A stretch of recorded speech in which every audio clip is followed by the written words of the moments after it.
hi guys! Good evening! So, for today's vlog guys, tayo ay mag-unboxing. Meron tayo ditong 5 parcel. Ito yung isang pinakamalaki. Ito guys is yung mga must-have ng isang nail technician. Ako kasi guys is mahilig ako sa mga nails extension. Halos every month ako nagpapa-nail extension kapag nandito ako sa Pinas. Kasi guys, kung itatanong nyo, sa Taiwan guys is mahal magpa-nail extension. So naisip ko, bakit hindi kaya ako mag-aral or mag-try na gumawa ng sarili kong nails extension.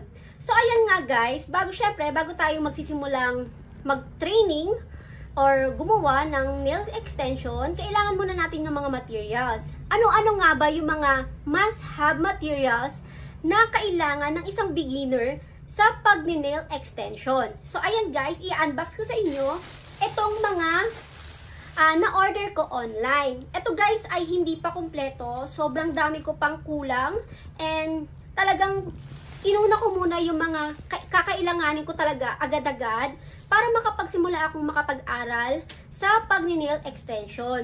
Naisip ko kasi na gusto ko rin maging isang nail technician kasi 'di ba, pwede itong home base, pwede itong gawing business in the future. So, naisip ko na wala naman akong ginagawa, nasa bahay lang ako. So, gawin ko na lang itong libangan at 'di ba, bukod sa nalilibang na ako, matututo pa ako at malay mo is kumita pa ako balang araw. So, simulan na nga natin yung pag-unbox nitong 5 parcel na na-order ko online. Ito nga guys ay, random lang. Hindi ko alam kung ano yung nasa, hindi ko siya memorize. So, simulan na natin dito sa pinaka maliit. Ito guys, yung mga parcel na to ay iba't ibang shop. Hindi ko to in-order sa isang shop, iba't ibang shop. So, 5 shop ko to na-order. So, simulan na natin dito sa pinakamaliit. So, ang ganda, naka-bubble wrap talaga. Buti na lang, kasi alam ko, mga babasagin kasi itong mga bottle na to. Kaya buti na lang, sealed na sealed ang kanya lang packaging. So, eto nga guys ay, yan, naka-bubble wrap. Dandahanin natin at baka malaglag. First is ito yung in-order ko, yung removal soak off. Ito ay from Model 1 PH. Ito guys ay na-order ko sa Model 1 PH. Itong removal gel and may in-order pa ako isa sa kanila.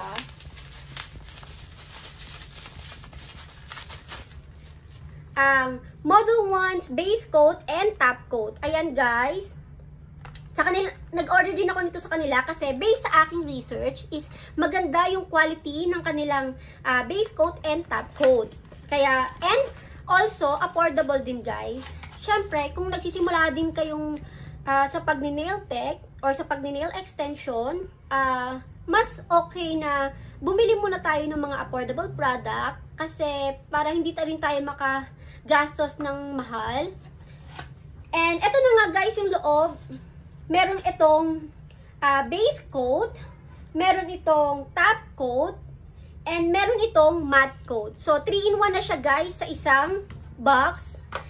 Hindi ko naalala kung magkano to, pero affordable lang to guys. Ayan. Ito ay from Model 1's PH. Affordable lang yan guys. So, next naman is ito yung i-unbox natin. Ito naman ay from Born Pretty Nails PH. Ito. Born Pretty. Ang na-order ko sa kanila ay ayan, naka-bubble wrap din.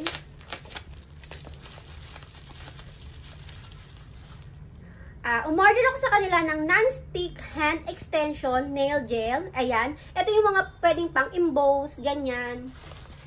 Kasi gusto kong mag-try, matuto sa mga arts para mga design. Gusto kong matuto ng ganun. And syempre, bumili rin ako ng nail file.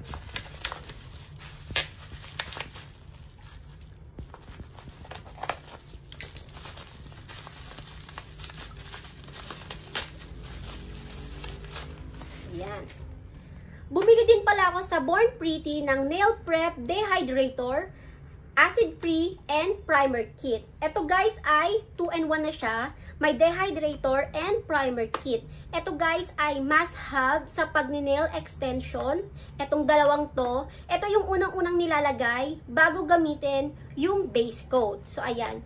May alam na ako sa pag-nails extension guys kasi nagpapa-nails extension ako and nanonood ako ng mga vlogs or video sa online para at least may idea ko kung paano nga ba ito i-apply, kung paano gamitin. Ayan.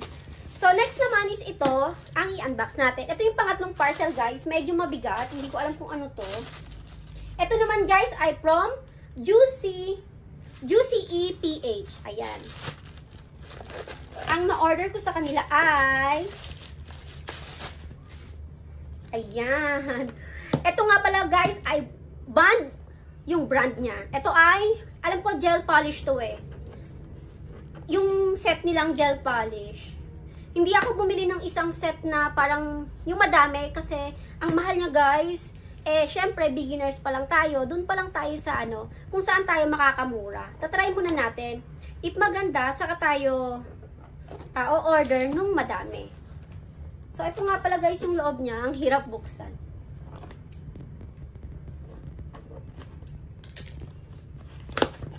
So, ayan. Siyempre, may bubble wrap. Meron itong, ito yung loob niya guys. Meron itong 1, 2, 3, 4, 5, 6, 7, 8. 8 pieces na gel polish. Meron din nga itong kasamang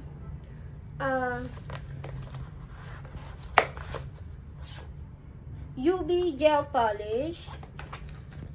UV gel polish, UV gel polish. Ah, puro gel polish pala to guys. So, ipapakita ko sa inyo yung laman nitong gel polish. 2, 4, 6, 8. Meron tayo ditong 8 shade ng Bond gel polish. So, buksan natin yung isa. Ito. Tingnan natin kung anong color to. Wow. Ang ganda. Ang ganda ng packaging niya, guys. Ayan nga pala yung packaging ng Bond. Ayan. Ang ganda ng color. Gold and white yung bottle. Babasagin to, guys, ha. So, papakita ko sa inyo yung ayan. Violet. Merong violet color. So, itong isa ay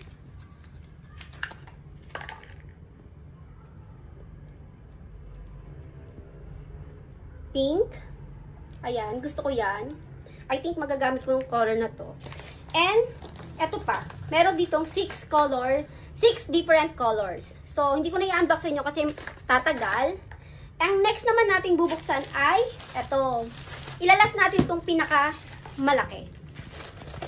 So, ayan. Ito naman, guys, ay from JL Essentials. So, guys, share ko lang, yung JL Essentials ay napakakilalang brand sa mga product ng pag-nails extension. Kasi bukod sa napaka-durable na mga glue, and ang gaganda talaga ng kanilang mga product is medyo affordable siya compared sa iba. So, eto guys, yung JL Essentials ay parang sabi lagi daw na out of stock yung kanilang glue kasi napakaganda. So, nag-order ako sa JL Essentials ng kanilang glue. And hindi ko alam kung ano pa yung in-order ko sa JL Essentials. Pero alam ko medyo madami dito eh. Ang maganda sa kanila guys is talagang safe na safe yung product. Kita nyo naman, napakakapal ng bubble wrap. Ayan, ang hirap buksan. So, ito yung laman ng JL Essentials. Siyempre, nag-order ako ng kanilang multi-purpose glue gel. Ito guys, laging out of stock daw to. Ito ay nasa 200 plus. Ayan. Napakaganda daw nitong gamitin and napaka-long last sa mga nails. Kaya gamitin, ito yung mga ginagamit ng mga nail artist or nail technician. Ayan. Next, nag-order din ako ng kanilang ito. Yung pang pang art guys, yung pang gawa ng mga emboss, flowers, ayan. Nag-order din ako niya kasi gusto ko nga mag-practice kung paano gumawa ng mga design. And also, nag-order din ako ng kanilang nipper. Ayan. May kasama na rin itong pusher. Ayan. Hindi ko lang masabi kung kung magkano nga pala guys bawat product. And also, nag-order din ako sa JL Essentials ng kanilang soft gel tips. Maganda din daw yung kanilang soft gel tips. Kasi guys, tingnan nyo naman, yung soft gel nila, no need nang i-scrub dahil matte na siya. So, pwede mo na siyang direct, pagkalagay mo ng glue gel, pwede nang i-direct sa kuko. So, ayan, konti pa lang in-order ko. Pero nag-order ako sa ibang shop nito, marami. And hindi pa nga lang nadating. So, may part 2 to guys, ng ibang mga materials pa na hindi ko pa na-order. Talagang excited lang talaga akong makita itong mga dumating. Ito ay sabay-sabay na dumating ngayong hapon. Kaya, in-unbox ko na siya sa inyo. So, ang next naman, ng JL Essentials na in-order ko ay, ayan, ito, yung palette. Dito, pwede kang mag-mix ng colors. Yan, ang cute. So, and last ay, ito naman yung pinaka kilala sa JL Essentials, yung kanilang matte and base coat. Ito yung base coat, ayan. And yung kanilang top coat. Yung top coat and base coat nga pala yung in-order ko sa JL Essentials. Hindi ako naka-order sa kanila ng matte coat. Ayan, nakalimutan ko. So, ayan. Ito maganda daw tong product na to. Excited na akong gamitin. Medyo pricey lang siya konti. Compare sa Model Ones. Mas expensive konti itong JL Essentials kaysa dito sa Model Ones, guys. Kasi, ito 200 plus lang. 3-in-1 na siya. Ito, nakalimutan ko. Pero mas mahal talaga siya, guys. And, syempre, dadako na tayo sa pinakamalaki. Ayan. Ito yung pinakamalaki, guys. I-unbox ko siya sa inyo. Ito naman ay na-order ko from Pretty L. Sa Pretty L ako umorder ng mga must-have machine. Ayan. Na affordable. Kasi maganda yung rating sa kanila. Kaya doon ako nag-order ng mga UV lamp. Yan. Ang wala lang ako guys ngayon ay dust collector.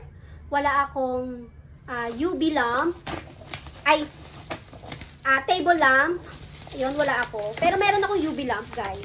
So, ayan guys. Kung makikita nyo. So, meron tayo ditong Professional Gel Polish LED Nail Dryer Lamp. Ayan, na-order ko sa Pretty L. Sa kanila din ako nag-order ng, syempre, kailangan natin itong electric portable nail drill. Ayan guys. Ito na sa 800 to guys. At ang pinili kong color ay pink. Ayan. UV lamp and nail drill. Sa kanila ko yan in-order. And last, nag-order din ako ng makeup cotton. Kailangan to sa pag-wipe ng ating mga nails bago mag-apply ng kung ano-ano. And, syempre, nag-order din ako sa kanila ng, ito yung yung cuticle. Yung after mong mag-nail polish, ito yung i-apply mo, vitamin. So, yan. Vitamin oil. Ayan. Ayan. Vitamin super nail hardener. Ayan. So, nag-order ako niyan. And last, ay nag-order ako sa kanila ng LED nail lamp. So, ayan. Nag-order ako sa kanila. Napakaliit. Ang cute. So, i-unbox natin itong UV lamp.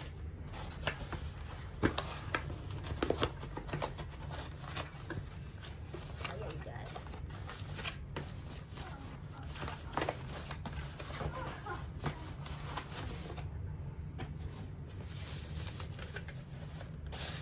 Sana walang defect. Ito nga pala yung kanyang charger. And, eto guys. Ang brand nito ay Sun Times 5 Plus Super Nail Lamp. Sun UV LED Nail Lamp. Ayan. So, itry natin siya. Saksak natin. kung hindi siya sira.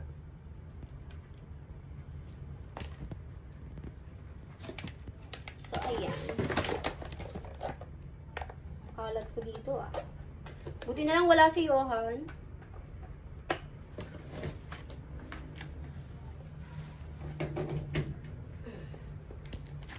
So, ayan guys, gumagana siya.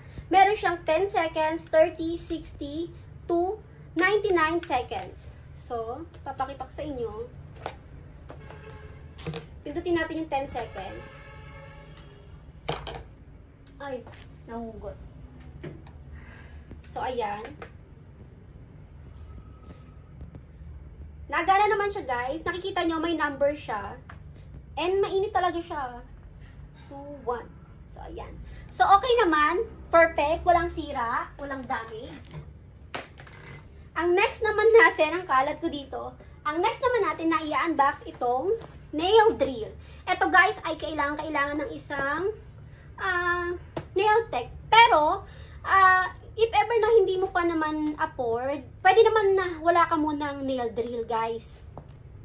Pero kung gusto mo yung mas mapadali at mas maganda yung result ng inyong design or ng kuko, ng paglilinis, kailangan talaga ng nail drill. So, ayan. Wow, ang ganda. So, ito guys, ang pinili ko, color pink. Nakakatuwa. Excited ako nito. Excited akong gamitin. So, guys, samahan nyo ako sa aking journey sa pagiging isang nail technician. So, ayan. And talagang feel ko talaga na ito talaga yung gusto ko. Kasi, alam nyo ba guys, na gustong-gusto ko yung nag-aayos ako sa mga tao, nagpapaganda ako. Dati nung college ako, yung mga classmate ko dati, kinikilayan ko. Yan. Mahilig akong magpaganda ng mga tao. So, ito yung isa kong way na gawin yung mga nakakapagpasaya sa akin. Bukod sa nalilibang na ako, di ba? Napapaganda ko pa yung sarili ko, yung mga tao sa paligid ko. Ayan. So, ito guys, ang ganda, pink. Gusto ko talaga lahat talaga is pink color as possible. Pink talaga yung pinipili kong color, guys. So, itry natin. Ipapakita ko siya sa inyo kung paano ba to. Kung nagana ba siya. Pero, paano nga ba siya? I-open. Ayan. Nakikita nyo ba, guys? F. Forward. Then, okay. Speed. Kakabit natin dito.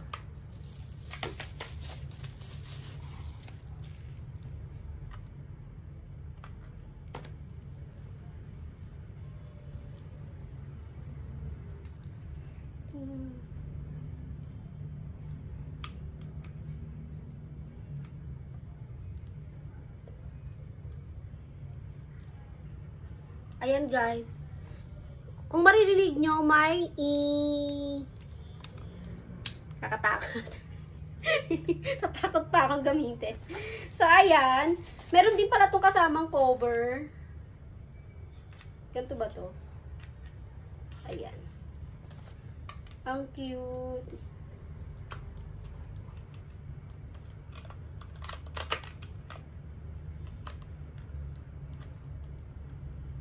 So, ayan.